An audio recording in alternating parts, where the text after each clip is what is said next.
Hello there, folks. My name is Kuzu, and we are currently about to experience peak. It's the start of the new year. Happy New Year to all those who celebrate it. It's 2026. And since I'm pretty sure you guys can see what we're about to play, it's a celebratory time for the Mega Man franchise. And considering what happened in the Game Awards a couple of weeks prior with the new release or the new announcement of a new Mega Man game, Dual Override. I'm so freaking excited for this thing, bro. You have no idea. I thought it'd be a good idea to show my love of the series by playing one of my favorite games of all time, Mega Man X. So let's get this going. Don't mind the Legacy Collection. I think I played it in both versions because they have these things called Hunter Medals, which this Legacy Collection, if you guys haven't invested into it, I highly suggest that you do. It's really good. They have language options, the Hunter Medals for achievements, basically like PlayStation trophies. And as you can see, I haven't done everything because there's 52 of them. So I've only done up to 39, but it's still worth your while. Not only that, we have like this, we have the manual to explain how the games work, and my personal feature, a museum with gallery, a music player, product gallery from various merchandise and memorabilia, and they even have an OVA exclusive to the remake of Mega Man X, Maverick Hunter X on the PSP included with this video called The Day of Sigma, which is basically telling you about the events of what happened in the first Mega Man X, like building up to it, in other words. And then they just have trailers for the games. And what else do they have? Oh, so I see it right there. X Challenge.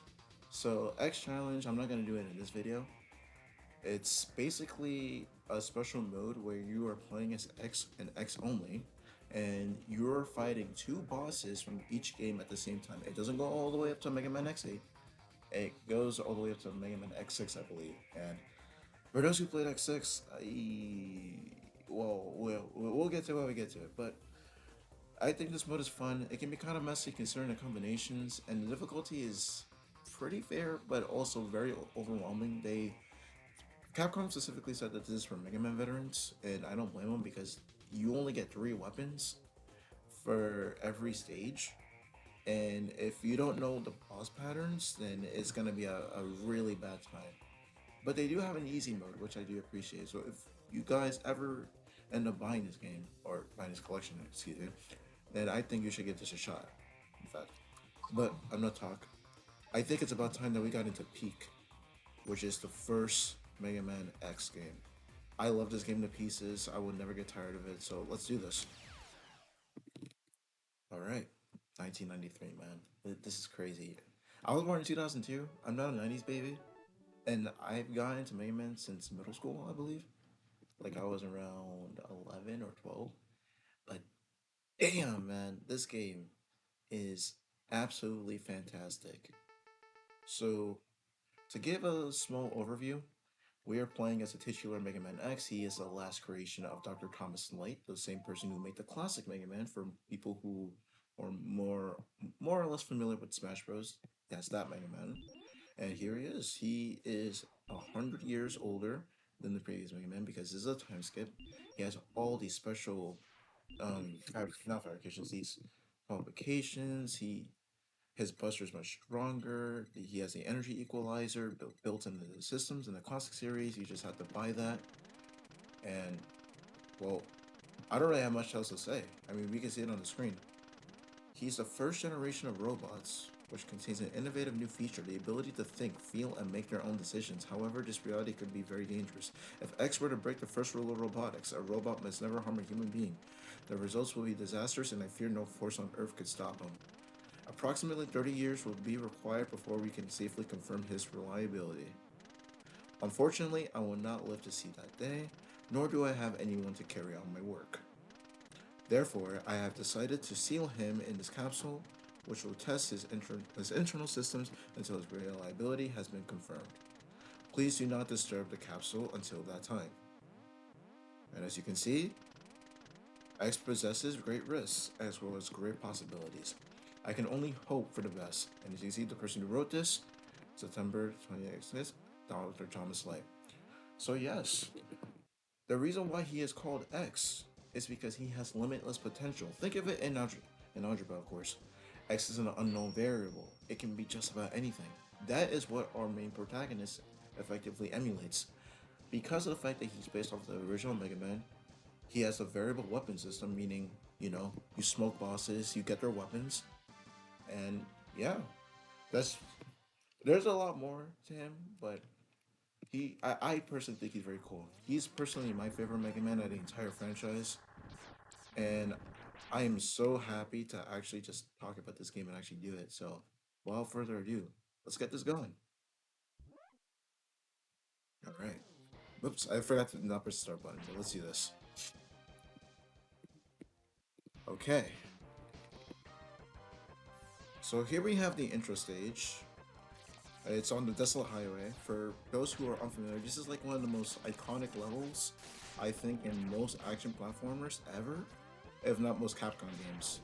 So the premise of Mega Man X. I'm pretty sure you guys can see the borders here. Besides X, we have his friend Zero, who I will get into a little bit more as we play through the series. But long story short, the guy on the right, his name is Sigma. He is the main antagonist of the Mega Man X franchise. And for this game in particular, he is mostly trying to revolt against the Q-Knights because he obtained this thing called the Maverick virus, which basically overrided his internal systems and made him think irregularly. Fun fact, the bad guys in this series are actually called irregulars in Japan, while in the West we call them Mavericks. But this guy is the leader of the Mavericks, and obviously the main premise of this game is that we're supposed to stop him. Now, for anyone who's unaware, there are 8 games in the series. A lot of them have their own history that I will get into maybe if I choose to do the other games. But I don't know. I'm just willing to do this game for now because I freaking love this game. And because Mega Man is receiving a new game, I thought I'd just share my love. And I also forgot to mention, this is a Mega Man game. We got special weapons. I'm not using any of the special weapons for any of the bosses. This is going to be a first for me. I'm imposing a personal challenge for myself. I am going to make this a Buster only run. I have played this game for years. I'm only 23 years old. I was not born in the 90s, as I mentioned before. But I've always been in this game, getting all the upgrades and using the special weapons to take down the bosses. So I'm going to see if I'm able to actually beat this game without using any special weapons and just a Buster only. And this playthrough is going to be cut into multiple parts. I don't think I'm going to do this in the first sitting. I think I'm only going to do the intro stage and then go on to Choke Penguin first. Yeah, that's pretty much the plan. I'm going to see if I can do multiple videos and see how it pans out. But personally, this is just what I want to do because I freaking love this franchise. And if it doesn't do well, it doesn't do well. But that's neither here nor there, right? All right, and you guys might be wondering who this is. This asshole is named Vile, or Vava in Japan. This guy has an intense hatred for Mega Man X. Why we don't fucking know. But the point being is that he hates X, and he thinks that Sigma's fixation on him, because of his limitless potential, is borderline worthless. Like he doesn't think that Sigma should even waste his time, and he wants to prove himself to be a superior robot or Reploid, as they're called.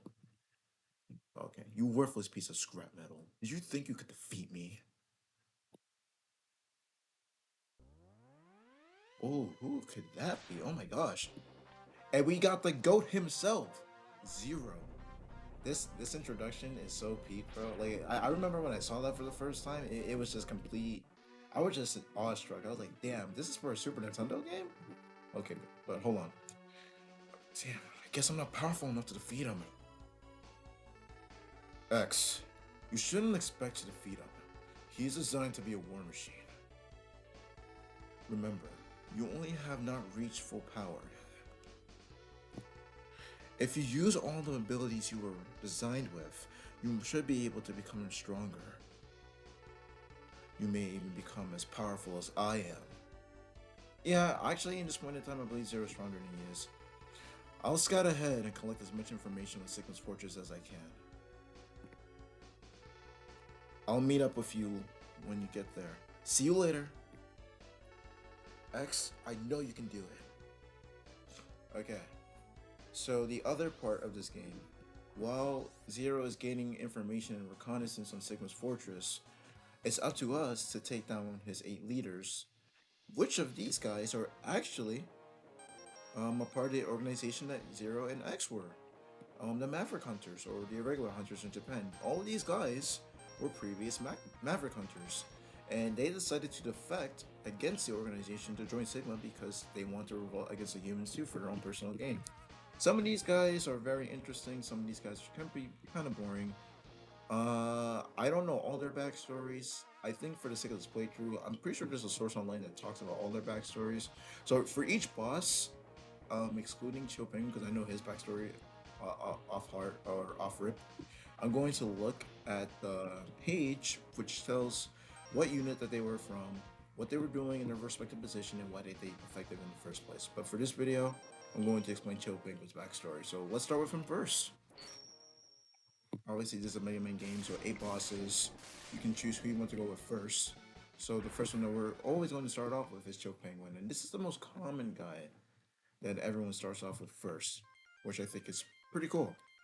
And also, before I proceed with the story, good lord, this soundtrack is god tier. This soundtrack has to be one of my favorite action platformer soundtracks of all time.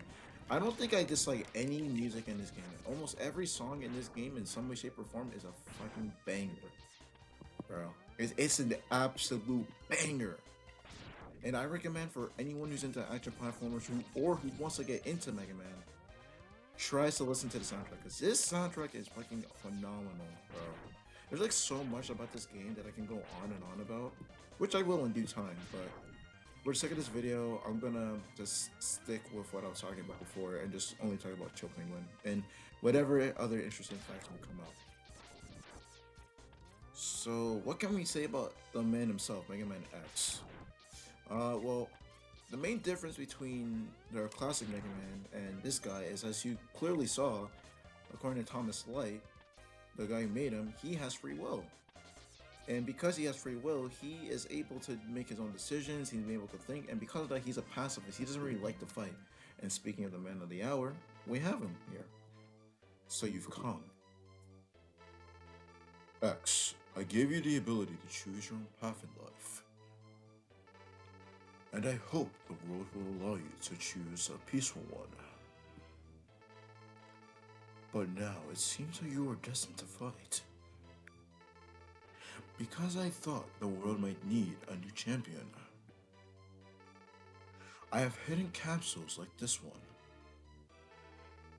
If you find and use them, you will be able to increase your powers beyond anything the world has ever known. Step into this capsule and receive an acceleration to boost your speed. Good luck, X. Okay, so as he said in the prologue, he did not live to see X's creation come to fruition. He put him in a capsule to test his diagnostic systems, but he also had a feeling that X would be put into conflict. Hence, oh well, I mean, good. We can't find it now because, you know, it's a playing Capcom game. But hence these capsules that are placed all over the place. I believe that there are 4 or 3 other capsules. One for his head, one for X's arms, for his buster, and one for his chest, his armor. So there are 3 other armor upgrades that we have to get. So these capsules are scattered in almost every game. So Dr. Light had this contingency plan to keep these in check, so X would use them for later encounters that he would have. And my god, that these things come so usefully, we have no idea. But back to what I was saying about the boss himself. Okay, since we're coming up to him, I think it's probably best that I start talking about the boss. I know that this is really scattered right now because it's my first video, but hey, listen, I want to see if I can do my best, right? And I have so much I want to talk about. So what can I say about this boss? Because we're coming up to him. Chill Penguin. I believe, if I recall correctly, he was a part of the 17th unit, same as X and Zero. So he was closely working with Sigma, and he defected because he thought that the Maverick Hunters were not being treated as well as they should. So he thought, oh, Sigma is going against the humans. These humans are worthless and complacent. Oh my god. Yeah, that sounds like a great time to me. I mean, basically, like, that's an overly gross simplification of what I just said. But, because it goes a little bit more to that. But that's pretty much his backstory. There's not really much of what he's doing here. And the reason why he's in this area to begin with is because Sigma ordered him to mess up the temperature systems in Able City so the people would freeze. And obviously, I do not think that it's very conducive. Now, as you can see, he is a massive cakewalk. It doesn't really take much to talk about his pattern. All he really does is just shoot icicles at you. He makes statues of himself. He will occasionally jump, and he will cause a snowstorm. But since we beat him, we get his weapon called the Shotgun Ice. And this weapon is not too amazing. It does decent damage, but its charge variant is also pretty cool, and I'll get into more of that later. But yeah, I think that's about it for this first part. So hopefully, if this does well, I see you guys in the next part. This is Kuzu signing off. See ya, folks.